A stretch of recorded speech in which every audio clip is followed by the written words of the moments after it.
Good morning. It is Friday, September the 13th. Um, just had our internet upgraded from copper to fiber. Yay, we finally entered the 21st century. So, what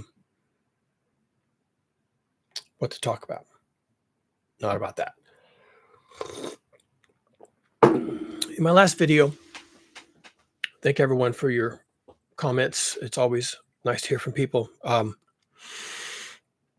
In the last video, I talked about how politics is basically failing us. It's useless.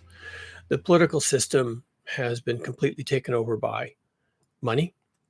And you could be bitter about that, cynical, but looking at it strictly as a scientist, it's just the way it is. I don't really have any thoughts about it, except that that's what it is. Politics has been taken over by money, which means, practically speaking, it's been taken over by rich people, the elites, and business, big business, which is generally the same group, right? That's how you get to be one of the elites, is you run a big business. Or you have a business that's dominating an entire industry and the industry is important, those kinds of things. So politics is not going to be able to help us with the only real issue that I care about anymore, which is global heating. What some people call it climate change. Once again, you'd be lucky if all you got was some climate change, because that's not what's going to happen to you. You're going to heat. You're going to get hot. And yeah, you'll get more rain or less rain, or you'll get more hurricanes or fewer hurricanes. And we don't even fully understand what global heating is going to do to us. For example, global heating may have actually curtailed the current hurricane season. There have been fewer hurricanes coming at us from the direction of Africa. And they're saying, and I've been kind of watching that, like, I wonder when they're going to tell us why that happened. And the only thing I've heard about it is, oh, yes, global heating, global climate change is beginning to affect hurricane cyclogenesis, hurricane formation. And the only ones we've really gotten, I think, almost exclusively have come to us here in the U.S. from the Gulf of Mexico, not from Africa. And the ones we've gotten from the Gulf of Mexico have been pretty bad, but they came from the Gulf of Mexico and south of Cuba, maybe even the Caribbean Ocean, but not from Africa. So the big source of hurricane, that tap has been kind of cut off. And that's interesting. So that's a benefit. I mean, there'll be some benefits, right, of global heating. But for the most part, it's global heating that's going to undo us. And when the question came up of climate change in the debate between Trump and Harris, the question was, what are you going to do about it? Well, Trump is on record as saying it's a hoax. It's just a hoax. That's just, he just comes out and doesn't address the data. He doesn't address what's happening in the weather systems and the jet streams and the Arctic amplification. He doesn't, of course he would. He's a moron, right? He's an idiot. Like most people are regarding science, completely illiterate. So, I mean, I guess I can't fault him for being completely scientifically illiterate, because guess what? Most Americans are completely, absolutely, dumbfoundingly scientifically illiterate. And that's okay. Science is hard. You know, I'm a scientist a couple times over and an engineer, and I had to learn a lot of hard shit. And I've been there. You don't have to explain to me that it's hard. I know all about it. Yeah, so Donald Trump doesn't get it. He doesn't have to call it a hoax, by the way. No, he doesn't have to call it that just because he doesn't get it. He could say, well, I don't really understand it. I mean, that would be a manly thing to do, is to admit to what you don't understand, right? I don't really understand it. It's not in my wheelhouse. It's too complicated for me. But I've surrounded myself with people who do understand it. At least I pick them to help me with this because they're supposed to understand it. So I'm surrounded by people who are supposed to understand this. And this is what I think about it. He doesn't say it's a hoax just because he doesn't understand it. That's what you do when you're an egotistical Nimrod. I don't understand this, so I guess it must be a hoax. There you go. Problem solved. I don't have a problem because it's not even there. Well, yeah, you have a problem. You're a dummy. You don't understand it. And most people are. And the fact that politicians don't understand global heating and the resulting climate change is going to be our undoing. Really, it's just we're just going to be unmade. Everything we have, everything we think is important, everything we think is going to be eternal and forever will be shortly, like 5 years, 10 years, unmade. Yet right now, in certain parts of the world, their lives are being disassembled. The way they make a living, the way they grow their food, the way they transport their food, the kind of houses they make and the kind of jobs they have and the way they raise their children, all this stuff is being unmade, disassembled, wrecked. So there you go. Are the politicians in India going to help the Indians with global heating? No. Are the politicians in China going to help the Chinese people with global heating? No. Are the politicians in the EU and the independent European countries going to help their people with global heating? No. They're just not. Politics is useless. And that was my last video. Stimulated by the way that Kamala Harris answered the question, what are you going to do about global heating, climate change? And my wife flipped her wig when she heard that response from Kamala Harris. I guess she was expecting something different, but I wasn't. Nope. That's how they're going to answer it. That's how they're always going to answer it. It's going to be the same answer every time. And the answer is blah, blah, blah. It's maybe if they're progressive or they just don't want to sound like a dummy, they'll say something like, well, the science is settled. Well, we have all the data we need to understand our problem. And then they'll blah, blah, blah, blah, blah about that. And you'll be, okay, so what are you supposed to do? You're a leader. We're electing you president. What are we supposed to do, Madam President? Now that you're in office, it's been 6 weeks. You've had time to settle in. What about global heating? What are we supposed to do? Blah, blah, blah. And what her answer was is she's going to pump more oil and frack for more natural gas. And that's what we're going to do, which is completely unhinged. But what is she going to say to the American people who don't understand the problem? And maybe she doesn't understand the problem, or maybe, possibly, Kamala Harris understands the problem very, very, very well. But she wants to get elected. And she's going to pander to the people, like it says in the preamble to the Declaration of Independence, right? The people. Okay, she's going to pander to the people who don't understand fuck all, okay? They don't. They can't. They never will. There's no class you can take. There's no video you can watch. This is completely incomprehensible what's happening to us. It does need leadership. And we're not even getting leadership from the scientific community. And the reason why we can't get leadership from the scientists, and the reason why we can't get leadership from the politicians, and the reason why we can't get leadership from any corner, anybody who might understand the problem and could be in a position to help us understand, is because of something else. Not politics and not science. It's because of economics. Economics is the reason we can't talk about global heating and why we will never talk about global heating. We never will. There are 3 abstractions that drive every waking thought. 3 abstractions.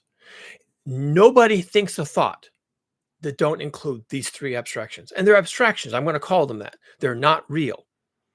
They're inventions, things that we invented, like we invent languages, right?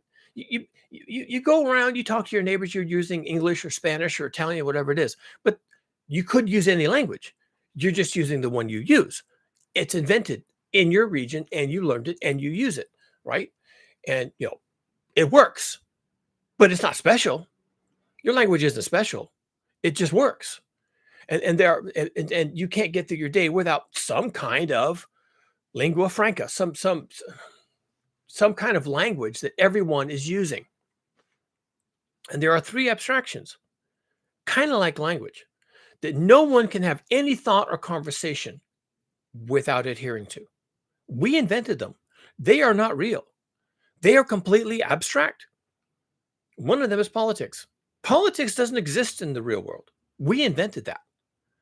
We invented that to create hierarchies so we can have people at the top and people at the bottom, and the people at the top tell the people at the bottom what to do, and the people at the top like that, and people at the bottom put up with that because they're at the bottom and they can't do anything about it. Politics is just how all that is created and reinforced. And most of the time when you have problems with politicians, it's because you're noticing, probably in some back cloudy part of your thoughts, that they're at the top. And do they ever look down at you? Are the little people? Well, if I have a microscope, I can see them. You just kind of know that they don't know that you're there.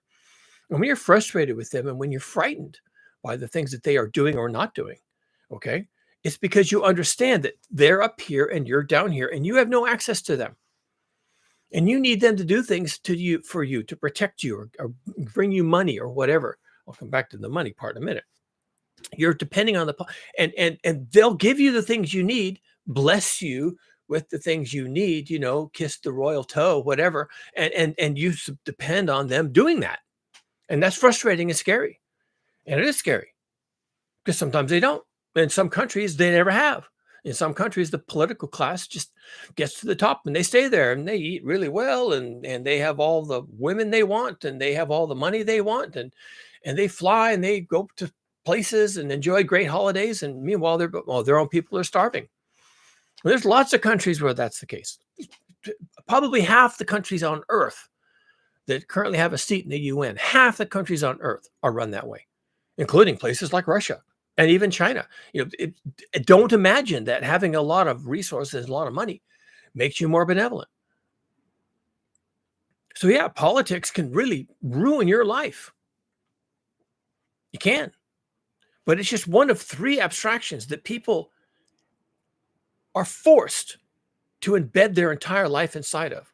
I'll name another one, which I'm not going to talk about in this video, and that's religion. Religion is an abstraction. Well, you think your God's real. Well, everyone else thinks their God is real too. So which God is it? It isn't any of them, probably, because they're all made up. And people make up these things. They make up religions. They make up rituals. They make up holidays. They make up all these things. And that's what they embed their life in, like language, like governance. They embed their lives in religion because it gives them peace, solace, strength during difficult times. It unifies their community and they all come together to pray 5 times to Mecca, or they all come together on Sunday to sing hymns. I mean, it does something for us, which probably is not abstract. It's, messing with our head, messing with our feelings. And those are real enough, right? You've got a brain, you've got feelings. So you have anxieties, right? And anything that helps you get through the next hurricane, and keeps you from, committing suicide, well, then that's a good thing. But it's an abstraction. And the reason there are literally tens of thousands of religions is because everyone makes up their own. And even great religions like the Hindu religion or the Christian religion or the Jewish religion or the various spiritual guiding principle like Buddhism or shamanism, every single one of those is fragmented into hundreds of sub-beliefs, hundreds, each one. And sometimes the main religion will run around and try to kill off the others because it just gets completely out of hand. And then they have to kill the heretics for a while. And then it gets out of hand again. They come back and they kill the heretics for a while. So that's all I'm going to say about religion, but it's an abstraction. And it is because of all the profusion of religions currently in space and also in time. Pantheons, whole, hundreds of gods, thousands of gods and goddesses in some of these pantheons. All of them serve a little purpose and all of them are made up. And then the third abstraction I want to talk about after politics and just mentioning religion is economics. Economics is completely made up. And now that I've mentioned all three, I want to say that the unifying factor in all of these things is belief. Belief. If you didn't believe in politics, it wouldn't exist. If you didn't believe that there's a reason for this institution and that your vote mattered and that democracy is better than what's the alternative? Dictatorships, something like that. If you didn't believe these things, then you would want a different way to organize your life. The reason it exists is because you believe that it's valuable. The reason you believe in all your religions and all your rituals is because you think it serves a purpose. And the reason you keep looking for more money and taking out loans and using your credit card and paying off your debt or not paying off your debt. And the reason you went to college and the reason you spent all that money and the reason you go to a job from 9 to 5. And even though you hate your boss, and you hate your work, and you hate your coworkers, you keep going every day. And the reason is because you believe that that's the only way you can survive. And sometimes these belief systems become so entrenched, the belief in politics, the belief or the belief that you have no control over politics. It works both ways. Your belief, whatever it is, in politics, your belief in religion, and your belief in economics, if you don't participate in these systems one way or another, you will die. Even though these are completely made up, you will die because you are embedded within them, all of them, all the time. And if they ever go sideways, then your people all over the world die when politics becomes unhinged. People all over the world die when religion becomes warlike and fanatical and intolerant. And people all over the world die. They just die by the millions whenever economic systems become corrupt or they break down or they disappear or the money isn't there or the jobs aren't there and the growth isn't there or whatever they think they have to have. And when all that breaks down, then they die. Suddenly they can't get food. They can't get water. They're out of their homes. Their children are in the streets begging for money and food. It's like, what happened? Well, the economy imploded. And yet, so there can be even though these are abstractions, they can have real world implications because of our beliefs. Now, if you didn't believe in the political system, or you could just behave independently of that. You could not vote. You could not care. You could, I don't know how you'd pattern your life. I'm kind of apolitical myself, and I just don't pay much attention to it. And when politics starts to intersect with some of the things I care about, then I say, okay, this should be interesting. What are you going to do? What are you proposing? You have any proposals at all? Oh, that's your proposal? Oh, that doesn't even count. Then I just move on. And economically, I've always worked pretty well within the economic system. I've navigated it. Okay, I've navigated it. I've never liked it. I've never trusted it. And my mistrust of economics has served me well.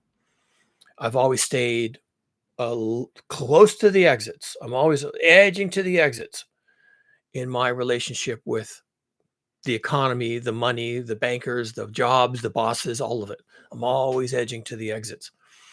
And as for religion, I don't have one. Religion is the biggest waste of time since politics, I suppose. And I just look at people's religious behaviors and their preferences and the things they're willing to give up or to do in service of God. And I just like, well, that I guess it works for you because it doesn't make any sense to me at all. No, I don't get it. I'll be frank, I don't get it. Any of it. I don't get any of it, just so you know. I don't get any of it. And economics, I just don't get it. I used to pay very little attention to it because it's whatever. It's abstract. There's people at the top manipulating the banking system and the inflation and the prime rate. It's like, okay, yeah, that's true. So what? You got every day. You got to figure your shit out. And I've always made sure that I was in a position to have my shit straightened out. Don't care about economics, but I have to work within it. It's the water in which we all swim. But as regards to global heating, economics is going to murder you in particular, possibly me as well, but it's going to murder nearly everyone on Earth. The economic system is going to ruin everything and kill everyone. And I don't know how else to say it. It's just to come out and say it. There's a temptation right now to blame politicians for not taking any action on climate change and global heating. The politicians are helpless. They're dumb. They don't have degrees in science. They don't understand the data, and they don't have time to understand it. And they don't surround themselves by people who do understand it because, frankly, they don't want to hear it. Because the people at the top, who are the business people, have told them, you can't do anything about this. You can't change anything. We're not doing anything, and you're not going to do anything either. Corporations, we're not stopping, and you can't tell us to stop, and you can't even glance at the brakes. Is it stopping time yet? Oh, sorry. I won't look that way again. Sorry. More fracking, more drilling. Did I get that part right? Great. Okay, then I can be president. I can be governor. I can be a senator because I said the words, and the words are more oil, more gas. Don't look at the brake. What brake? There is no brake. And that's what happens to politicians. And you can't even get elected. You can't even get past being elected dog catcher. You can't even get elected dog catcher or get on the school board or anything else if you're one of those wide-eyed radicals going on and on and on about climate change and how we have to change our economic system and degrow and green and innovate. It's like you can't even get on the board of the school board if you talk like that. So how are you going to get into politics? And if you can't get into politics, how are you going to have anything to say to anybody on any legislation or any adult fireside discussion about our vulnerabilities or where we're supposed to go, what we're supposed to do? You can't because of economics. You can't even get your foot in the door of politics without having strong, powerful economic backing. Hell, Jesus Christ could come back from wherever he is, if he's even a real person. But Jesus Christ or Buddha or any of these people could come back and say, well, I'm here. You people are really screwing up. And I've got a 5-point plan to completely save the world and humanity. And this is all you have to do. People wouldn't listen. They say, how would you even get a foot in the door? If you were actual Christ Jesus and you were walking around trying and seeing the problems and wanting to solve the problems, what are you going to do? Walk up to people and say, hey, here's your problem. You got to do this differently. No one's going to listen to you. Are you going to run for mayor? Are you going to run for Congress? Are you going to run for parliament? Are you going to join a political party? They won't want to talk to you. Say, what do you say? That we have to degrow, that we have to protect the people, that we have to, make sure everyone has the minimums of water, food, clothing, and shelter, and we have to provide those for free just as a minimum. We have to make sure everyone's okay. Are you kidding? You have no place in our party. We are the party of economic growth. We are the party of individual responsibility. We are the party of ideology, and making sure everyone's okay, giving them free food, water, clothing, and shelter. And what was your name again? Christ Jesus wouldn't get anywhere. Wouldn't get to first base. It'd be a cool movie. Someone should make a movie, right? Jesus Christ comes down on a golden cloud, right? Blessings everywhere, flowers blooming on his feet, around his feet when he touches the ground, right? The whole thing. You know what it would be like, right? Angels, choirs of angels, trumpets and harps and the whole thing, all escort Christ Jesus to the ground. And he walks over and tries to talk to the mayor. Well, that'd be a hoot. Well, for one thing, he'd probably be clubbed over the head by the nearest police officer and dragged off as a lunatic. But let's say that doesn't happen. And, what is he going to say? You have to change how you handle money. You have to be ready to give some money away. People need money because they have to buy. Where's this buying? When I was Christ Jesus and I walked the earth, we got water from a well. And the food was all shared. It was collective. We sowed the fields and we reaped the harvest and we put it up in a granary, and everyone had the flour and everyone had the grain, and we would fish and we bring them to the market, and they came out of the river and the fish came out of the lake. We sold them in the market and changed for goods, and there was food everywhere. And if you didn't have food, you could ask for food and some kind person would give it to you. And the temples had food, and you could always go there with an alms bowl and get food, and everyone was taken care of. And look at your system right now. You've got so many problems, and it's all about money. And hell, when I was walking the earth, I went to the temple, I found the money changers, and I threw them out of the temple. And then I said, it's easier for a camel to get through the eye of a needle than a rich man can get into heaven. And I meant it when I said it. And look at what you're doing now. Water comes in a plastic bottle and it costs $2. Yeah, Christ Jesus wouldn't get anywhere without money. Money. Give me the money. So he would actually go to the temple, find the money changers, and say, hey, dudes, that whole thing about throwing people through the eyes of a needle, sorry about that. I need some money. Trying to make some changes here. I'm told I got to run for political office now because, I can't dictate. I can't just tell people what to do. That's dictatorial, whatever, and, tyrannical. Okay, so I won't do that. But I guess I'll just run for office, right? I'll just be president of the world or president of the UN or whatever it is at this point, okay? But I need money. And Christ Jesus would need money to make any difference because of economics runs the world. Economics runs the world. But economics is one of the three abstractions. Of course, religion is too. So my example of Christ Jesus wasn't a very good one, but it's all I could come up with, okay? So economics is a complete abstraction. And it serves politics, and politics serves economics, and religion is in there somewhere too. There's money involved in religion. Figure it out. Everyone is on the money teat, right? They're all sucking on the money milk. And that's economics. Economics runs the world.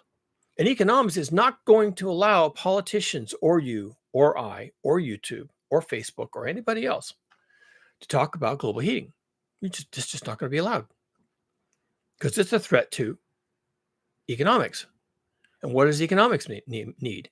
Economics needs monetary systems, growth, innovation, okay? Economics needs all these things. There's a long list of things economics needs. And where does it get all that stuff? Capitalism, exploiting nature and people for profit, right? And the profits flow and the money's going this way and the interest is going that way. And we're puppeteering, puppet strings on the local and global economies. And the rich get richer and the poor get whatever the poor get. Well, we don't want to talk about the poor. And so on and so forth. And it's all based on fossil fuels. You think it's not, but it is. Now, back when Jesus was throwing the money lenders out of the temple, it was based, that money was based on trade. So you're moving goods from one location to another and you're arbitraging the difference in value. You buy cheap over here, you transport it a certain distance, and you can sell it high over there. And that's how everything works. There's a place where they make silk, and there's places where they need silk. So you buy the silk cheap here, and you sell the the silk expensive over here for a profit. And that arbitrage is where the money comes from. And it works. Silks move from the east to the west, and the wine moves from the west to the east, and the olive oil and the gold and the silver and all the valuable things move around. The tin, right? Tin and copper makes bronze, and we had a whole Bronze Age. So all these things are moving around, and that's where the money comes from. And the things that are moving are real, but the money is not. It's just a way to get things. It's a way to move material goods and to have a reason to do that. Why would the silk merchant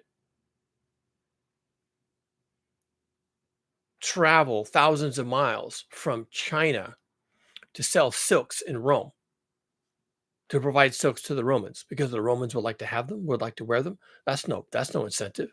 But on the other hand, if I do that and I get money in exchange, then I can use that money to buy things in Rome that I would like to have in China. And so there's just back and forth, back and forth, and back and forth. And it encourages this trade. It encourages trade. Encouraging trade is okay because trading in real things. But eventually, the money itself became a real thing, except it's not. I mean, a gold coin is a gold coin. A silver coin is a silver coin, and it has its value in the weight of the metal that's in it. But money, like paper money, or even just as it is now, abstract money, just numbers in a spreadsheet in a computer somewhere, where all this money is moving around. There's no real money. There's no gold. There's no silver. There's not even any paper. There's no couriers running across the continent with a suitcase full of paper money to give it to somebody else. It's all done digitally. It's all completely abstract. And you know that money is abstract because we trade it on spreadsheets over the internet. Venmo and PayPal. It's nothing. There's nothing there. There's nothing there. There's nothing there. It's just there's just this promise, this agreement that the ones and zeros stored in a computer somewhere have value. And what's cryptocurrency except that same idea, right? We're just going to use computational power to build value, which we're going to call cryptocurrency. Currency, cryptocurrency, just made from computational power alone. No silks, no coins, no gold, no silver, no furs, nothing. Computational power. Computers running and burning entire cities worth of electricity to make imaginary money, cryptocurrency.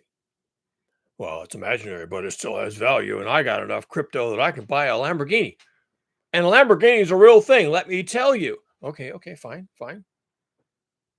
But as we've seen, looking at you, Sam Bankman-Fried, it goes away. It evaporates because it's not real.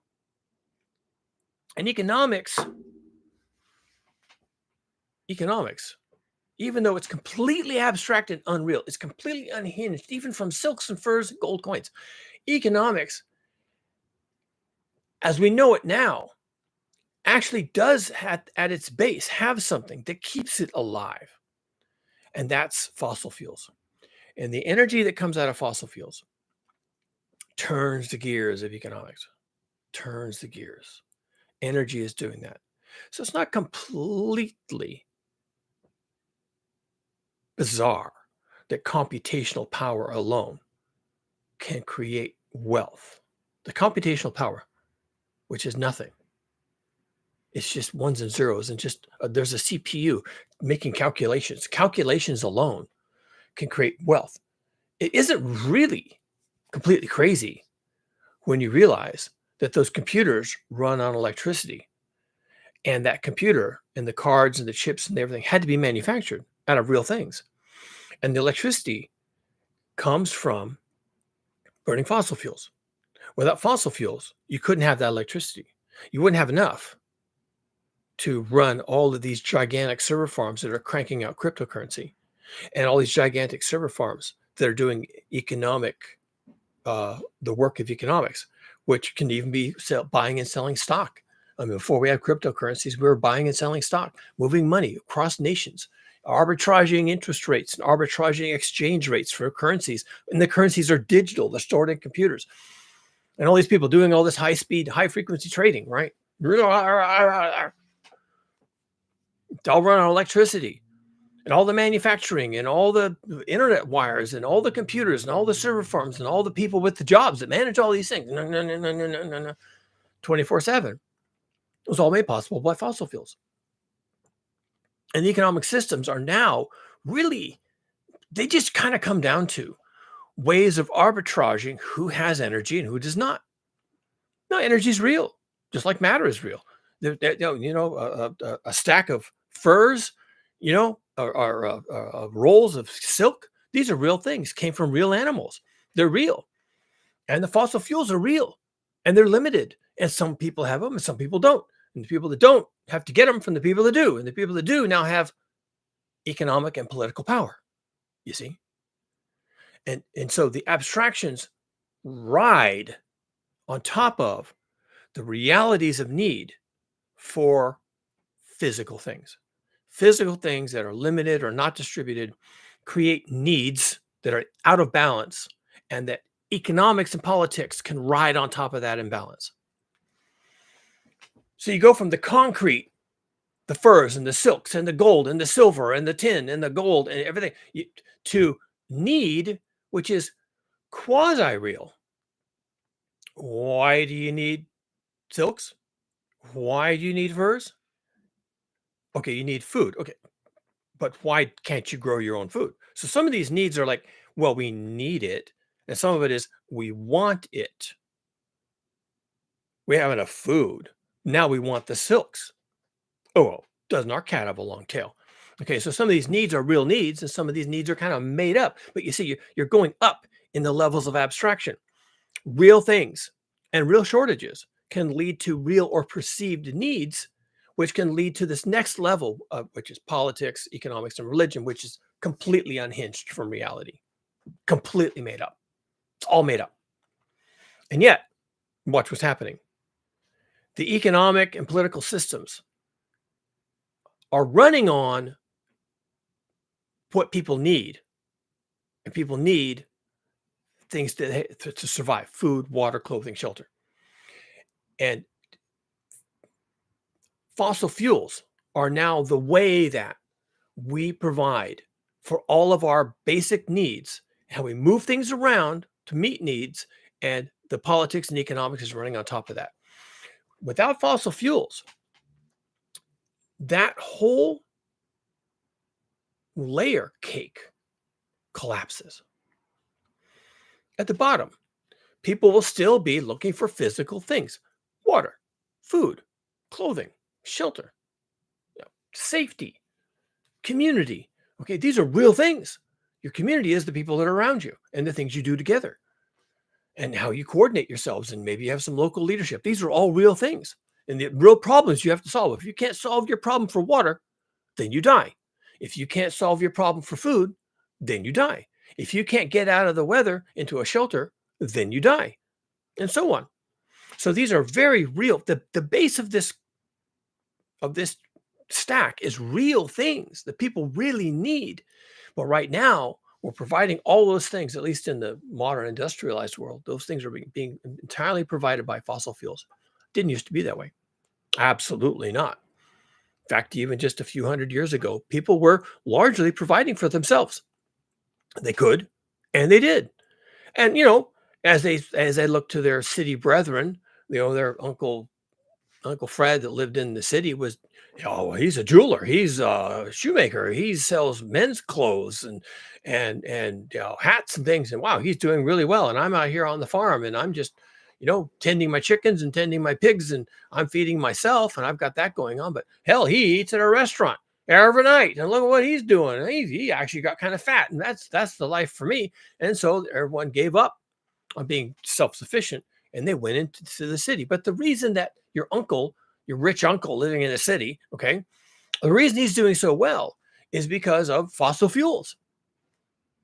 Yes, men want expensive clothing, and that's what he's selling. Well, where do they come up with the money for the expensive clothing?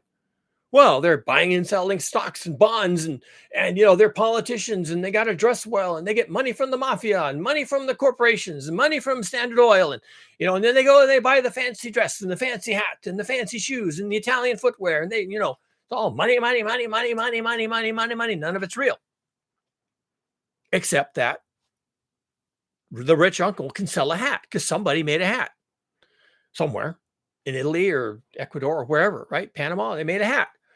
And, the food at that restaurant came from a farm and a ranch and a bunch of other things, right? Because there's going to be meat and vegetables and whatever else is in that food, spices, right? All that stuff was being made someplace. And then they all brought it into the city, and they brought it into the city on trucks and buses and all this kind of stuff. And so, when you're seeing all that happening, you're like, wow, I want to have a part of that. You don't really think that you're already part of that. You're raising the pigs and the chickens and the things that all go into the city to make sure that the rich people and the elites, the people selling hats and clothes and shoes and cars and watches and all these things, so there's money, because that money came from something real. The arbitrage between the people who produce and the people who consume. And right now we're all consuming fossil fuels, and we're all dependent on the fossil fuel industry, energy and industries in general, nuclear and even the solar and the wind. It's all part of the problem. These are big corporations that sell us the things we need to survive.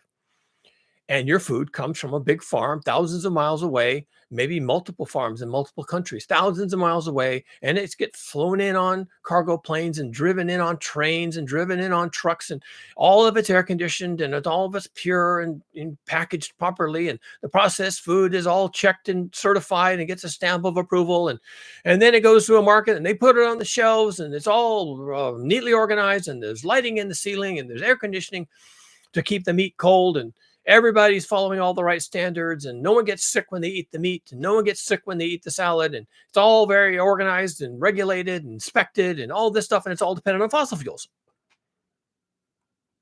And the economic system is absolutely foursquare, 24/7 aware of that. Absolutely constantly aware of it. They don't even have to talk about it. This is like the water in which the fish swim. To them is energy and fossil fuels, which is where we get most of our energy. Even if you got solar panels, those are manufactured using fossil fuels. Even if you got a wind turbine, that was manufactured and transported and assembled and maintained using fossil fuels.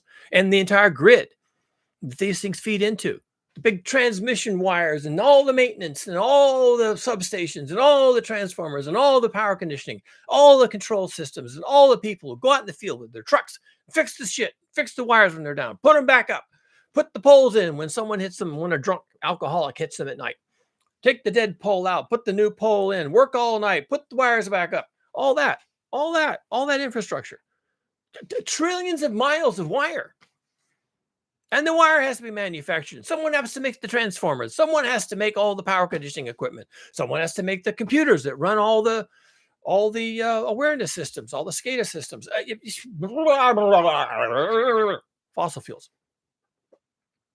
Stuff you don't even know exists. I only know it exists because I give a shit. This is my field. This is my wheelhouse. Yeah, I am only too aware of what we're up against. I am way, way deep in this. I know it. Well, man, if you knew even a fraction of what I know, you'd be tearing your hair out. I don't tear my hair out. I grow my hair out. I'm a goddamn hippie. Keeps me sane, I guess. Yeah, it's all fossil fuels. And the economic system knows that.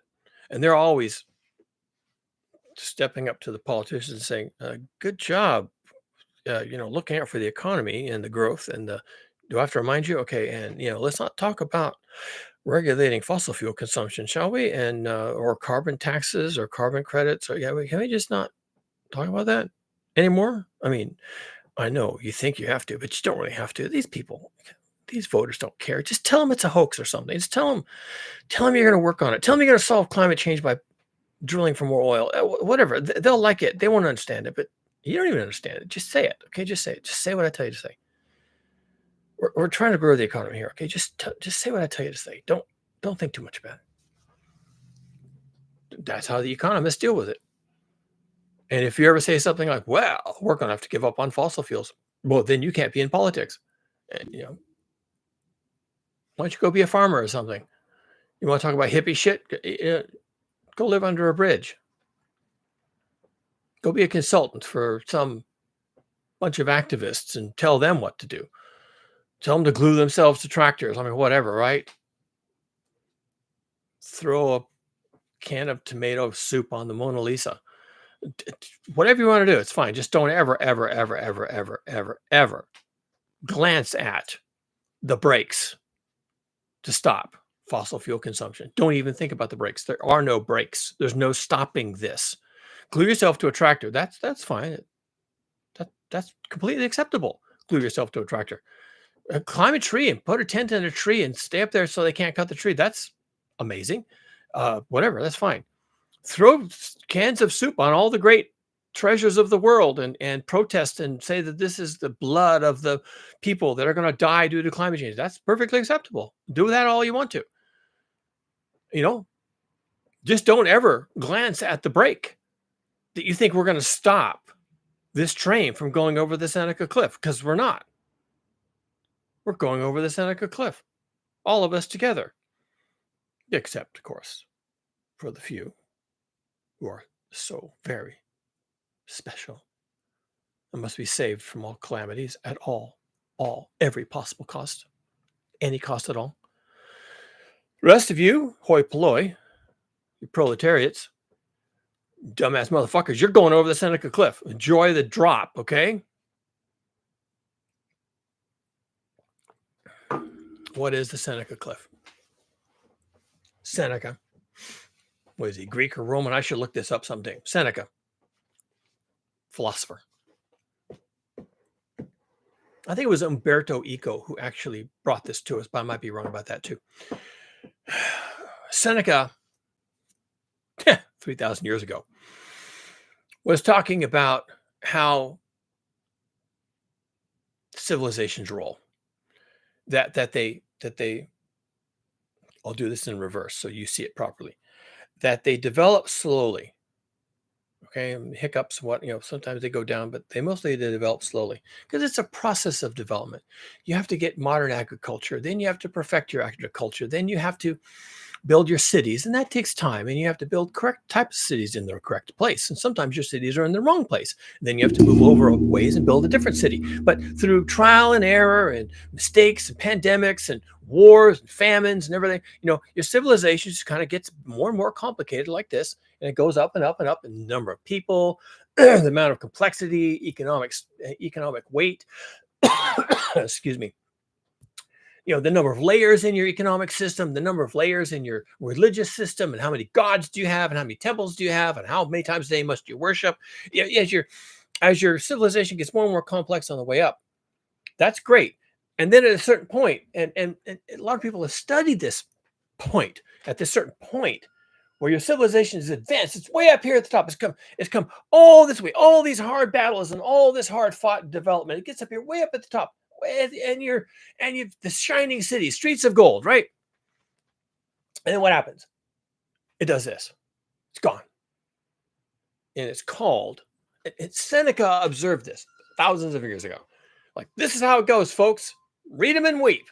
And and Umberto Eco came along and called it the Seneca Cliff. Look it up. It's on Wikipedia. People talk about it all the time these days. Oh, yes, they do. Yes, they do. Books are written about essentially the Seneca Cliff. And where are we with regards to the Seneca Cliff? And the Seneca Cliff is not an abstraction. Religion is an abstraction. Economics is abstract. Politics is abstract. The Seneca Cliff is real. It's a real cliff. It's not an actual cliff made of rock that you go to the edge and you fall over onto other rocks that are at the bottom. It's not that kind of cliff, but it's the place where all of your abstractions, all of your worked complexity, all the agreements, all the beliefs, everything that you thought was forever and eternal, as I like to call it here on this channel, everything you thought would never end, everything you thought made you special, everything you thought was God-given and eternal and forever vanishes. Rome went over its version of the Seneca Cliff. People talk about that to this day. It was 1,500 years ago or more. And people still write books, great big, thick 2-inch books on the fall of Rome. And you wouldn't believe all the different theories they have. It was lead in the water. It was not enough lead in the water. It was too much sex. It was the wrong kind of sex. It was, the wrong people, immigrants, collapse of the value of currency, mistrust in government, violence, invaders, the goats wouldn't breed, whatever, the failure of the fruit crops. There are thousands and thousands of reasons why Rome fell. And certainly it did. And maybe it was because of some of those. And maybe it was because of all of those, right? And maybe there is no one special thing. And maybe there was never a special thing. Maybe it fell. And maybe it just got too complex and people lost faith and they couldn't understand it anymore. And the things that were necessary to keep it rolling along became unavailable, or just not even if unavailable, just tenuous, interruptible. And Rome fell. It went over the Seneca Cliff. So, what is the Seneca Cliff? It is the observation that you can go. Again, I'm going to draw this from your perspective. It's going to go and go and go and go and climb over time, and then it's going to collapse. And when you see renderings, and I'm going to have to find this page. It's on the web. I'm going to have to find this page and put this page up on here and show you this page. And add it to my library of things I like to refer to. It shows the growth of all the civilizations and their collapse. All right. And, some of them grow and then they collapse slowly, but the collapse is always shorter in time, takes less time than the growth phase. The growth phase can take thousands of years. The collapse can take hundreds, sometimes tens of years. And that's the Seneca Cliff. And the Seneca Cliff is two things. It's you're going to collapse. Get used to it.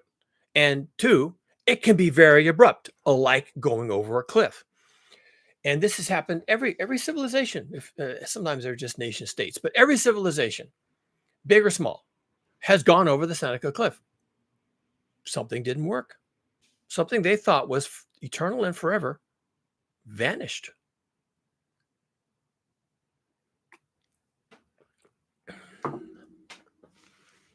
Our situation is our dependency on fossil fuels, pure and simple. You could think it's something else.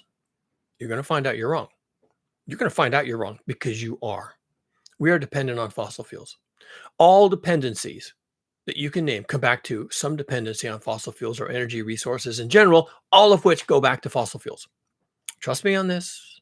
I'm not the only one saying it. You are 100% dependent on fossil fuels. Past civilizations were not, but they may have been dependent on crop yields, on the rains coming at the right time. They may have been dependent on having access to forests, and they may have burned through their forests. They may have cut all their trees down, and then their civilization collapsed, right? There's always something that you're dependent on. We, this time around, us, Western civilization, which is now metastasized to the entire planet, Western civilization is dependent on fossil fuel consumption 24/7. And just picking on the crude oil people, we extract from the earth, distribute, and burn every single day 100 million barrels of oil. A barrel is about 40 gallons. I think that's the actual engineering definition of a barrel. In this case, is 40 gallons. I could be wrong. Look it up. But it has a definition. And we extract millions of barrels a day, daily, every day. Every day. That's one rotation of the earth. Every single day. One rotation of the earth around its axis. Every single day. We extract millions of barrels a day. Barrels. Not gallons, not liters. Barrels a day. Millions of barrels a day. Oh, and when I say millions, plural, what I really mean is hundreds of millions of barrels a day, every day. Hundreds of millions of barrels of crude oil every single day. And they're not going into gigantic containers, a magical storage place someplace. There are storage places, of course. But that's not where we're storing 100 million barrels a day. Every single day. We take it out of the ground just to store it someplace. No, we're not doing that. We're burning. We're extracting that much because every single day, somewhere else on the planet, I mean, you're drilling it over here, you're transporting it over there, and in the third place, you're setting it on fire, right? And so every day, the drilling, the transporting, the setting on fire, all that happens to the tune of 100 million barrels a day. And a barrel may be drilled out of the ground, in January and transported in February and stored for March and burned at some point in April. Okay, so maybe it takes 4 months for all that to happen, but every single day, 100 million barrels a day go through that system. It may take them a month to get from one end to the other in that system, but every single day, we burn 100 million barrels of oil a day. Am I getting through? Are you getting this? These are huge fucking numbers. These numbers are gigantic. These numbers are gigantic. These numbers are so big, you can't even imagine these numbers. When I told my wife, oh, yeah, we burn 100 million barrels a day, she was like, really? Is that right? Yeah. Come over here. Let me show you on the webpage. Everyone knows this number. I mean, the people who are working in the energy industry, they know this number. And by the way, this number is always going up. I mean, it probably dropped during the pandemic or something like that, for like 3 months or whatever. But this number is always going up. There was a time when it was 40 million barrels a day. How long ago was that? I don't know, 20 years ago, 30 years ago? And then it was 50 million barrels of oil a day. 50 million barrels of oil every single day. Every single rotation of the earth around its axis. Not rotation around the sun. That's a year. It takes a year for the earth to go around the sun. I'm talking about the earth going around its own axis one day. Am I getting to you? Are you getting this? It takes 24 hours for the earth to rotate on its own axis. Sunrise to sunrise, right? 24 hours. One time around its axis. That's one day. In that one day, we process through to combustion 100 million barrels of oil. Thereabouts. 100 million barrels of oil every day. You got it? Are you getting it? Have I got through to you yet? 1 million is a big number. 100 is a big number. A barrel is actually a lot of oil.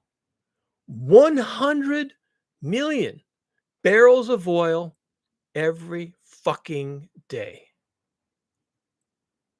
And that's just the oil. That's just the oil. We do something similar for coal. Except it's measured in tons or therms or whatever the hell. We do the same thing with natural gas. Again, it measures differently. But just the oil is a number that is simply incomprehensible for most people. Cannot be comprehended. Doesn't fit. There's no slot. There's no lobe. There's no crevice in your brain where that number can fit. It is so big. And that's just one of 3 of the major fossil fuels we consume.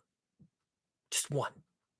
That one won't even fit in your head. You can't even think about that number. It's so big.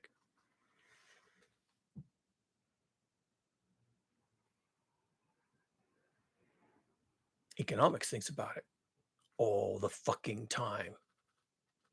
They look at the cost of oil and how much oil is available, and how it's being distributed, and who's pumping it, and who's buying it, and who's selling it, and can we get the oil through the Suez Canal, or is it blocked again, or are the fucking Houthis rocketing crude oil tankers, and we have to go around the Gulf of Mexico or go around the Horn of Africa? And what about Mexico? And what's the Cantarell field doing this year? Is it still being depleted? What are we going to do when that one goes offline? What are the Mexicans going to do when that one goes offline? Okay, they're constantly looking at crude oil everywhere, all the time.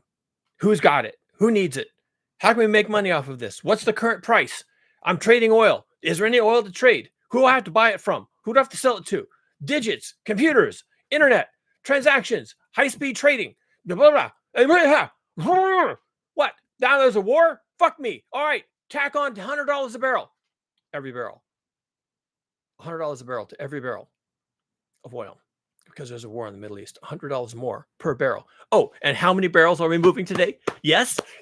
How many barrels of oil are we moving today? Again today? How many barrels today? I just gave you the number. Every single day, it's the same thing. 100 million barrels of oil a day will move. And what's the price? How much can we tack on? Because there's a war. Can we add $100 to the cost of a barrel of oil? Because that's then $100 million that I get to put in my pocket, because I'm trading oil and I'm arbitraging the price. And these people need it, and these people got it. These people that need it will pay anything. And these people who got it need to get rid of it to the tune of 100 million barrels of oil a day has to be moved. And this and the tankers and the arbitrage and the interest rates and the contracts and the contract trading and the arbitrage on the contract trading and the interest rates on the contracts on the arbitrage with the contract trading. Economics. It's run on crude oil and natural gas and coal and the whole fandango. And this is why when Kamala Harris was asked, what is she going to do about climate change? And her answer was, I'm going to drill for oil. And my wife was like, wait, rewind that. Did she say that? I'm saying, yeah, she said that. Wait, she couldn't have said that. That's completely unhinged. Rewind, play it again. I can't have heard that correctly. Rewind, play it again. She said it. I heard it the first time. Now sit down and let me explain to you why she had to say that. And that was my last video. My last video to you was me explaining to my wife who blew a fucking fuse. Bless her heart. Bless her hippie heart. She blew a fucking fuse. It still cracks me up. My wife blew a fuse. She blew a fuse. Her brain exploded when she heard Kamala Harris say, yes, in response to global climate change. Go back and watch that part of it. It's like the shortest part of the entire debate, right? They just breezed through this shit. When she had to say, yes, climate change is real. My opponent says climate change is a hoax. And Donald Trump is over there snickering, probably says, yeah, I bet you're wishing you said it was a hoax too. But she didn't. She accepts climate change is real and global heating, but she doesn't accept global heating because that's physics. She doesn't believe in physics. But climate change is real. We need climate action and climate justice, and we're going to fight climate change, whatever that means. Scientist, I can't even tell you what that means. We're going to fight climate change, and we're going to take climate action. Like what? Name one. I'd be happy just to have one. Okay, at this point. And at the same time we're doing all that, we're going to our administration has been the most successful drilling for oil, and we're going to open up new oil fields and continue to frack for natural gas, and we're going to have natural gas that's really cheap and gasoline that's really cheap, and she just breezed right through it. And then even the moderator said, okay, thank you, on to the next question. And he's like, that whole thing was compressed down to about 20 seconds. That whole exchange was about 20 seconds. Donald Trump said it's a hoax, crossed his arms, said, works for me. What are you going to do, Kamala? And boy, she had to race through that shit, and she had to end on, yes, we're going to oil drill and frack and cheap gasoline, and she just ended on that. And it was a question about global heating and climate change. and we're going to frack, baby, frack. And we're going to drill and cheap gasoline. And it's like, well, okay. Well, you know where she got that answer? Economics. A direct question. What are you, as president, going to do about global heating, climate change? And her answer was, we're going to be fair about it, and we're going to drill for oil and natural gas. Okay, that's a little unhinged. But she's not a scientist; she's a politician. And you know the economists are coaching her on what to say, and they're like, okay, when you get to the part about global heating, here's what you got to say. You got to say this and that and that other thing, but be sure you end on, we want cheap gasoline because it's good for the economy. Okay, can you remember that? Say whatever else you want to say at the head of that. But if you want to get elected president, at the end of that answer and all the things, the innovation and all the fairness and all the equity and floating all the boats and addressing climate change and climate action and justice and all, you have to say it at the end. You have to say, and we want cheap gasoline because you won't get elected because Donald Trump has nailed that one. And how did Donald Trump nail that question? Oh, that question? What am I going to do about global heating and climate change? Oh, that shit's a hoax. That's just a lie. I don't have to do anything. And I also think we should have cheap gasoline. So that's my answer. And she has to, now, because she's accepted that global heating and climate change is real, she has to do this big complicated dance that has to end with the statement that, and we're going to make sure gasoline's cheap. And all Donald Trump had to do was fold his arms and say, I'm not going to do jack shit. And she has to do all this other stuff because of politics and because the economics is real to her. Economics is not real. Economics is a hoax. Economics is a phantasm. It's all made up. Totally made up. I mean, it used to be based on real things, right? Silks and furs and gold and trading tin and copper and bronze and iron and all that kind of stuff. But not anymore. It's based on computer algorithms and digits and cryptocurrency and arbitrage and interest rates and, Federal Reserve Bank and all the other managing banks and blah, blah, blah, blah, blah, blah, blah. Yeah, people get multiple PhDs, right? Great big thick 800-page books on these topics, and then pat each other on the back and give each other Nobel prizes in economics, for fuck's sake. It's all fake. It's all an invention. It's all invented. And yet the real world implications of all that fakery, all that abstract bullshit, is that we can't stop burning fossil fuels. There you go. There's your answer. Wow. We can't stop burning fossil fuels because something fake called money that everybody's got to have. They believe it. Everyone believes you got to have God, you got to have a king, and you got to have money. All of which are fake. They're all fake. Yet everyone believes it. Of course, it would have to be a belief, right? Because it's not real. So you have to believe that you need all these things. And therefore, you'll go to war and genocide and slavery and the whole thing to make sure you have those things. And then your civilization collapses anyway, right over the Seneca cliff. Whee! Oops. Because it was all fake. None of it was real. Except the real parts, which is, water, food, clothing, shelter, peace, community. That stuff's real. The rest of this stuff is bullshit. Religion, politics, economics. Oh, yeah, that's just flapdoodle. That shit. Oh, yeah, you don't need any of that. Oh, except you do. Yeah, that's right. You do need money because that's the situation they created. And because they created that situation, because you need money and you need a job and you need economic growth and blah, blah, blah, blah, okay?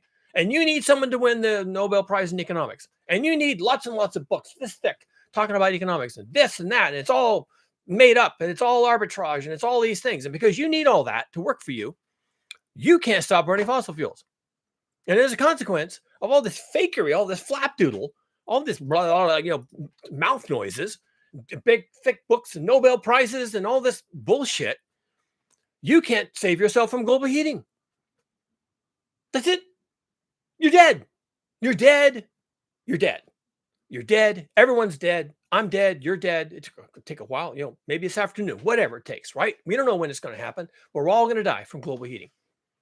It's going to get too hot to have crops. It's going to get too hot to have water. It's going to get too hot to go outside. It's going to be too hot to breathe. It's going to be too hot to maintain the infrastructure and the wires and the pipelines and the oil drilling and everything else and the solar panels and the fucking windmills. It's all going to get too hot.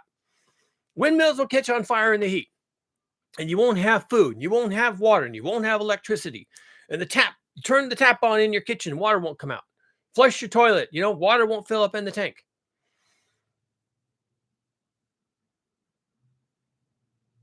And it's all running on fossil fuels. And when it gets too hot, even that won't work. When it gets too hot, you won't have fossil fuels because all of that will fail. All those oil rigs pulling all the oil out of the ground, they go like this, up and down, pulling the oil out of the ground. All that fracking, all that substations, all of that manufacturing, pulling the coal out of the ground, taking the coal to the coal-fired power plant, firing up the coal, burning the coal. All of that's dependent on electricity. All of it, 100% of it. Dependent on electricity. And you won't have electricity when it gets too hot. The electrical system doesn't work. It breaks down even now in the heat. In part because the people demand more electricity, and that stresses the electrical distribution system to the breaking point when they all turn on their air conditioner and they all come home at once and they plug in their electric car. And they all have to cook a meal, and they all have to stay inside, and when they're inside, they're watching TV and using the computer, and it's all electricity. And then the electric grid just falls over, right? And then you have none. And when you don't have any, there isn't any for the oil wells or the gas wells or the coal trolleys or processing the coal or transporting the things. That's all electrical. And all that stops. And then you can't have coal, and you can't have oil, and you can't have natural gas. It all just comes to a stop. And maybe it takes a couple of weeks to go through the stored parts, and maybe it takes a couple of months to really realize that you've run out. You're not going to get any more. Maybe that kind of grinds down slowly, but it's still the Seneca cliff. It got too hot. And, when we look back on why our civilization failed, it failed in a matter of less than a year. 300 years, maybe even 3,000 years, right? 3,000 years of development from the times of the Greeks, first talking, Seneca first mentioning that civilizations grow slowly and collapse suddenly, right? From 3,000 years ago, all the civilizational growth, all the learning, all the accumulation of knowledge, all the inventions, all the innovation, it goes up and up and up and up and up and up and up and up and up, and it fell in a year. Now, they probably won't look back and say, oh, yeah, Seneca was right. Umberto Eco was right. There really is a Seneca cliff. We really did go over it. People aren't going to say that. What are they going to be doing? Besides, navel gazing and reflecting on, why did civilization collapse the way it did? This is the question, children. Well, it was great and it was marvelous, and we thought it was forever and eternal. But then all of our complexity became too complex, and all of the weight of complexity dragged us down, and we couldn't keep it going. And then suddenly, about the time we thought we had a handle on things, it got too hot. And when it was too hot and things failed, we couldn't fix them. And children, this is how it was. And it took a year. It took 3,000 years to get to the point where everything unwound itself in a year. No one's going to be doing that. No one's going to be sitting around with their grandchildren arranged around their feet and stroking their beard wisely and saying, yes, let me tell you the story of the fall of civilization. We're not going to do that. You kidding me? There's not going to be any gray beards. People my age, 65, yeah, you died in the fields trying to pick up corn with your fingers, okay? Trying to get the last kernel of wheat out of the field before the birds got it. That's what you were doing. You dropped dead. Trying to save your community by being out there in the middle of that field with your fingers, picking up every piece of wheat you could find, every piece of loose corn you could find before the birds got it. And you died out in the fields, and they just dug a hole and put you in it. Now you're part of the field. There's not going to be any graybeards, and there won't be many children, probably. Truth be known, it's just going to hit them like a bolt out of the blue, like lightning. It's going to hit you like lightning. It's going to hit you like walking down the sidewalk and hitting a wall that wasn't there a second before. You're just going to walk into a wall. There wasn't a wall there. Well, there is now. It's called the Seneca Cliff. So I guess the better analogy is you're walking down the sidewalk and everything's groovy, and all of a sudden you find yourself walking on air. What happened to the sidewalk? We're at the sidewalk's end, right? You're at the sidewalk's end, and now it's a chasm. It's called the Seneca Cliff, and you fall down inside of it. You'd have been better off if it had been a wall, because you could have got up and said, wow, that's a stupid wall. I'm just going to walk around that. I don't know where that wall came from. But instead, you're going to fall off a cliff. And on your way down, you say, oh, wow, this is a cliff. Where'd this cliff come from? Oh, look at all those dead bodies. Wow, do I know any of those people? Well, now you're one of those people. That's how it's going to be. That's how this shit's going to work out. And trust me on this. Trust me. The reason why Kamala Harris had to end her little debate about what she's going to do about global heating and climate change. Let's get real. Let's talk real shit about global heating and climate change. The reason why she had to end on, and we're going to frack like motherfuckers and gasoline's going to be cheaper than ever. Why she had to say that?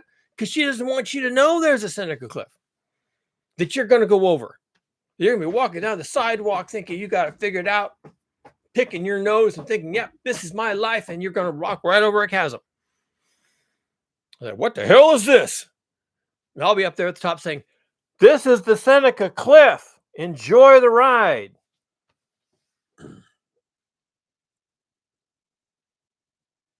What else are they going to do? I mean, she's not even evil for telling you that gas will never be cheaper. She's not even evil for saying she's going to drill and frack and transport and refine and make sure the gasoline is cheap and blah, blah, blah, blah, blah, blah, blah, blah, flapdoodle, right? She's not even evil. She's just playing the game. They're all doing it. They're all the politicians. Trump says, it's a hoax. I'm not doing nothing. I'm not doing jack shit. Why should I do anything? It's a hoax. That's his answer. It gets him to the same exact place that her answer got her. Oh, gas is going to be cheaper because it's a hoax. I want to make sure gasoline is cheaper. You can burn all the gasoline you want. I hope you burn more than you did last year. You don't need an electric car. You need a Ford 350 diesel ultramatic supersonic big penetrator with a big 4x8 foot American flag on a pole in the back of the bed. Donald Trump's portrait right in the middle of it, right? That's what we want in America. That's America. That's how we're going to do this. And she kind of said the same thing. More oil, more natural gas, cheaper, better, faster, whatever, bigger. Because the economists got to her. When you get to the global heating part, the climate change part, just say whatever you want to say, any kind of hippy-dippy bullshit, but be sure you end on cheaper gas, more natural gas, more drilling, more transportation, more crude oil. Okay, just be sure you say that. Make sure that's the last thing people hear you say about climate change. Okay, all right, you got that, Kamala? Good girl. She did it. And man, was she smooth. She was so smooth. Now, my wife's head exploded because her husband understands how all this works. And she's expecting Kamala Harris to come out and say, we're going to reduce oil consumption and we're going to, get ourselves off of fossil fuels. And she's like, well, here it comes. Kamala Harris is going to save us from global heating. I'm like, yeah, you think? And we had to go back and rewind that and listen to that 3 or 4 times before she was satisfied that I was right. Because it's completely unhinged. But it's unhinged because of economics. And I hesitate to say economic realities or political realities because none of it's real, right? Politics isn't real. How can you talk about politics and political realities when politics itself is made up? How can you talk about economic realities when economics is made up? Well, they talk about economic realities because they want to pretend it's not made up. It's like saying, well, Christmas, we have to have Christmas because of Santa Claus is real. And, Santa Claus, he needs to know what day he's supposed to go out in his sleigh with his reindeer, and they're all reindeering in the sky. And if we don't have Christmas, how will Santa Claus deliver the gifts and whatever, right? Because Santa Claus realities. Santa Claus is fake. You don't even need to have Christmas. You can stop having Christmas anytime you want to. You could change it to another date. You could rename it something else. You have it in the summer. Wouldn't matter. Santa Claus is fake. There is no Santa Claus reality. You don't have to have Christmas because of Santa Claus, because Santa Claus isn't real. And yet we have to have politics because of political realities. Politics isn't real. It's made up. We made it all up. And politics is done differently in different places, as politics has been done differently at different times in history. And economics is made up. There are no economic realities. That's bullshit. That's doublethink. You're just making it up. You're saying economics are real because you want it to be real. It's not. It's fake. And it's going to drive us over the Seneca cliff. Economics is going to require us to burn so much fossil fuel. Currently, 100, repeat after me, all together, children, 100 million barrels of oil a day. Yeah, that's economics requires that. And because economics requires that, you require that because you are now embedded in an economic system that is real with economic realities, even though economics is completely, absolutely four square made up, completely made up. It's just a bunch of belief systems, a bunch of agreements. You know, I buy your silks, I give you wine, we exchange. If I can't have wine, I give you money. It's coins, it's made out of gold, silver. You give me your silks, I give you the money. The money is exchangeable over in this other market to get the wine that you need or the olive oil that you need to go back to China and trade that stuff in China where they don't have it. Okay? And we use money and we use barter and we use agreements and contracts, and it's all made up. It's all made up. It works. I didn't say it didn't work, but it's all arbitrary. And the value of a gold coin is established to be the value of gold. And so they didn't want that. So they made paper money. And now paper money can be the value, whatever they want. And when they need more money, they just print it. Okay? You want more money? We don't have enough money in the system? Okay, we'll just print some more money. Is that enough? Oh, you need some more? Okay, more printing. Okay, fire up the printers. And you need more money? Okay, more money for you. There, you happy? It's all made up. It's all arbitrary. It's all make-believe. And they have agreements and contracts and it's all flapdoodle. Just mouth noises. Blah, blah, blah. Economics. Nobel Prize. I should be able to do this. Blah, blah, blah, and get a Nobel Prize because it's the same equivalent thing. It's just made up noises. It's fake. They invented it. And then they made us dependent on it. And crude oil and coal and natural gas is the actual physical thing underlying all the stuff they do. Used to be sunlight served that role. It's all energy. Sunlight used to be what grew the crops. Sunlight grew the mulberry trees that created the mulberry leaves that the caterpillars ate before they created their little cocoon, which was made out of silk. Sunlight created the ecosystem in the forest of Canada, where the otters and the beavers lived. And you could trap those animals and take their fur off, cure the fur, and then you could sell the furs for money. Sunlight did that. Sunlight grows the crops that you sowed in the field from seed and watered. And if you get an excess crop, meaning more than what you can eat, or even if you just grow cash crops, things you don't even intend to eat, right? Something that somebody else wants to eat. You don't eat potatoes, but the next village over eats potatoes. So you plant a lot of potatoes. You don't intend to eat them, but you're going to give them or sell them to the village over there. And they're going to make vodka out of them. Yay. Okay. So the sunlight is what makes those potatoes grow. And when you pull those potatoes out of the ground, thank you, sunlight. Yay. Then they become money. Those potatoes become money. The wheat becomes money. The furs, the silks, everything becomes money.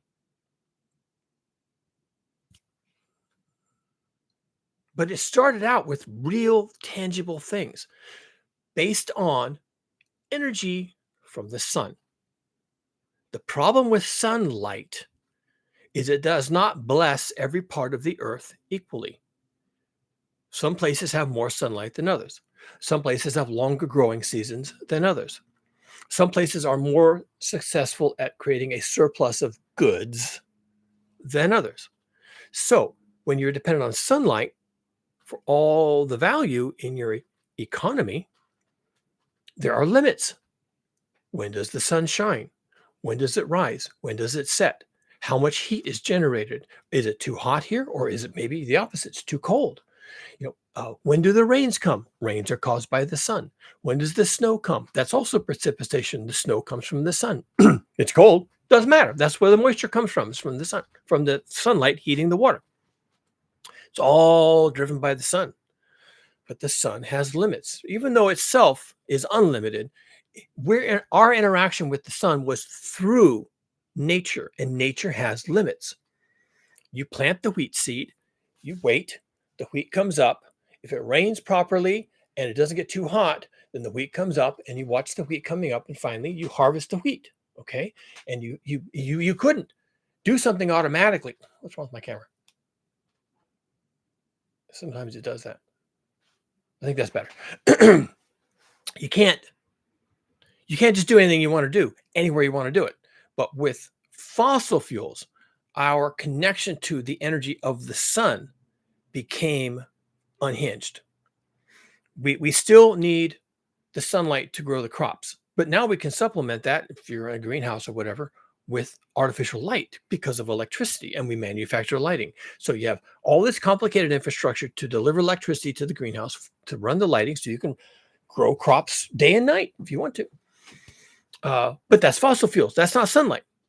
That's fossil fuels providing the energy and the manufacturing so you can grow crops day and night. You can grow crops in your basement. You can do whatever you want. If you have electricity, you can do lots of things. And then what you do with those crops is also detached from the sun. You don't really have a growing season anymore, and you don't have a transportation season either, where you harvest the crop, store it in a silo, and then it goes out slowly over time. Now you can harvest a crop and send it to a market, and you'll have millions of tons of wheat moving around all the time. And there's this huge surplus. And suddenly people find ways to use wheat and flour in creative ways. So they're baking bread over here, and they're making tortillas over there, and they're making something else and this other thing. And these materials are just going through the system like huge quantities, right? Because there's another material going through the system in enormous quantities every day. And that's 100 million barrels of oil a day, enabling all this other stuff, all this other churn. We used to be dependent on the sun for everything we did, including the rain. Most people don't even understand that's where rain comes from. It's from the sun warming the water, and evaporation, transportation, and precipitation. You should have learned that in third grade. You probably did. And you've subsequently forgot it. You didn't know that your precipitation, even snow, is dependent upon the sun. It just is. And so the plants need the precipitation, that's the sun. The plants need the sunlight to grow, that's the sun. The plants need a certain growing season, that's the sun. The plants need a certain amount of sunlight on their leaves, that's the sun. It's all sunlight, except now it's not, for the most part. For the most part, even though plants still use sunlight to create food, and ecosystems use sunlight to have plants and animals living together, and the oceanic and the terrestrial food webs still work the way they do, largely because of the sun. We are detached from it. We are now attached, like with an umbilical cord, to economics. And the economics makes everything happen for us using crude oil, not the sun. The sun is still in there, but 99% of what actually happens in economics is fossil fuels, the chief of which is crude oil. And that's why we burn. We pump and we transport and we pipeline and we refine and we sell and we store and we do 100 million barrels of oil a day. 100 million barrels of oil a day is going somewhere. It's going somewhere. It's energy. It's going somewhere. Economics. And when Kamala Harris gave that unhinged answer to how she's going to, approach global climate change, completely unhinged. I'm going to drill for more oil. I bet, I bet 99% of the audience didn't even catch that. All they heard was cheaper gas. Phew, well, that's a relief. Cheaper gasoline. Okay, next question. I know who I'm voting for, although that was Donald Trump's answer too. Climate change is a hoax, and I think we should have cheaper gas. How many words is that? 12? How much science is involved in that? None. It's all economics at the end, right? Cheaper gas. That's all economics, all of it. Price of gas, availability and the price of gas, and it's a hoax. So he just blows over the whole thing. Climate change. Oh yeah, that's a hoax, and we need cheaper gasoline. Next question. And she had to go through this whole fandango, this whole, and she ended with, and the same answer. We may need more crude oil and gas, and it has to be cheaper. Wow. And like I said in my last video, that's your answer, folks. Doesn't matter what party you vote for on that question. You still probably have lots of reasons not to vote for Donald Trump. And I'm not going to, I'll tell you that. There's plenty of problems coming with Donald Trump that have nothing to do with global heating and climate change. But on that topic, which is kind of the only thing I care about, it's my X risk. This is what's going to kill me is global heating. They both end up with the same point. And that's because of economics. Economics gave them that answer. They didn't come up with that on their own.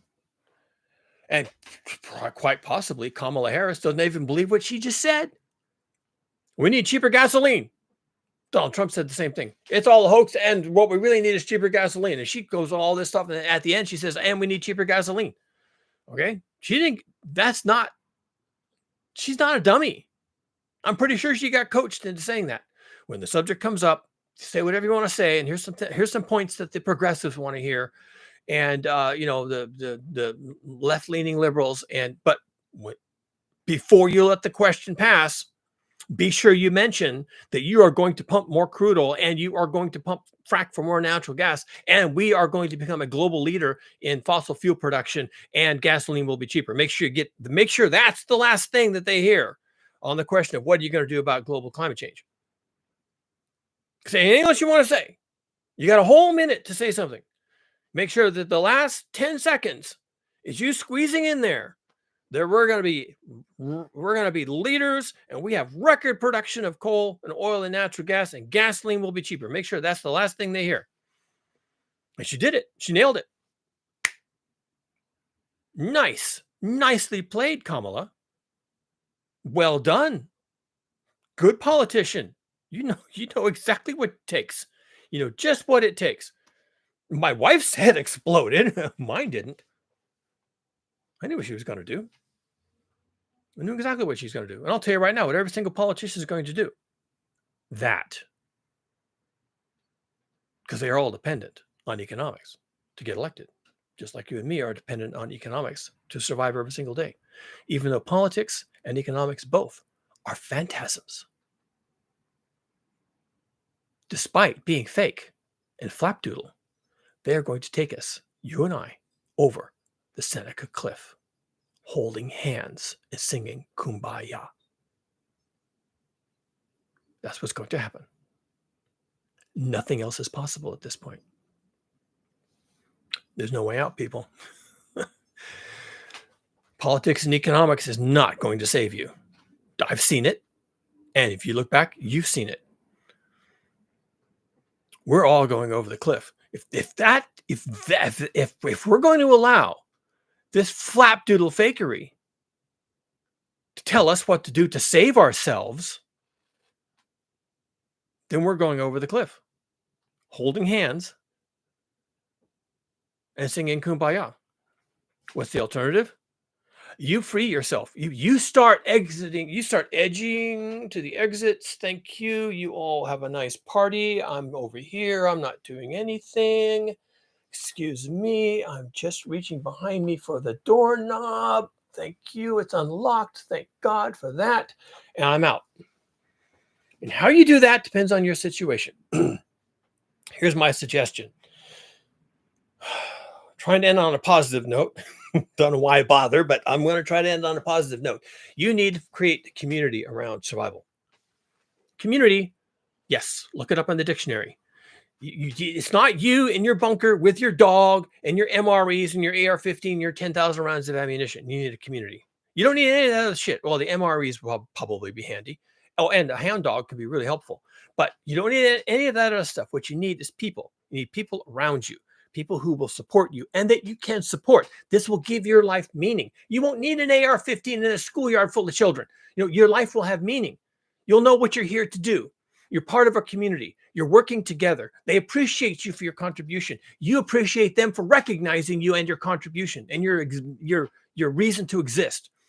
And you pull together and you create security and you create housing and you create clothing and water and food availability. You figure it out. You figure it out. You figure it out. If this isn't working, figure it out.